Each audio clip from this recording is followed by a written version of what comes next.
মুসলিম ভাইদের আসসালামু আলাইকুম, হিন্দু ভাইদের নমস্কার। আজ একটা গুরুত্বপূর্ণ ইস্যু নিয়ে আপনাদের মাঝে এসেছি। আজকে ঈদের বাড়ি যাওয়ার জন্য ব্যাংক থেকে কিছু টাকা বের করলাম। টাকা বের করে দেখি এর ভিতর আমাকে দুটো 500 টাকার নোট দিছে আর 1000 টাকার নোট দিছে।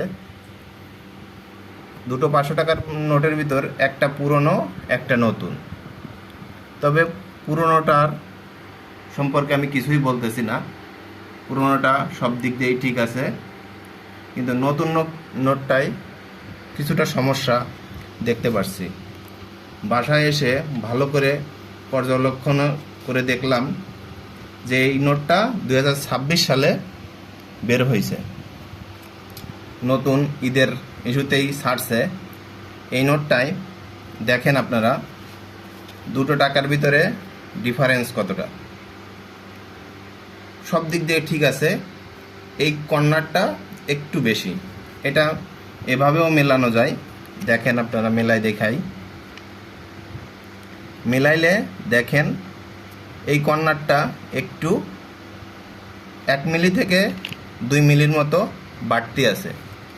এমনিতে টাকায় কোনো সমস্যা নাই, তবে টাকাটা এইভাবে ধরলে মনে হচ্ছে এক সাইড মোটা আর এক সাইড চিকন। বাংলাদেশ ব্যাংক এইভাবে এই টাকাটা কিভাবে বাজারে ছাড়লো, মানুষ কিভাবে এটাকে দেখছে সেটা আপনারাই দেখেন। এই যে সামান্য 2 মিলি আপ ডাউন করে কাটা, এইখান থেকে শুরু করে এইদিকে মোটা হয়ে গেছে আর এই সাইডটা চিকন। টাকার দুই সাইডেই হওয়ার কথা একই রকম। আপনারা এই সম্পর্কে কমেন্টসে মতামত জানান।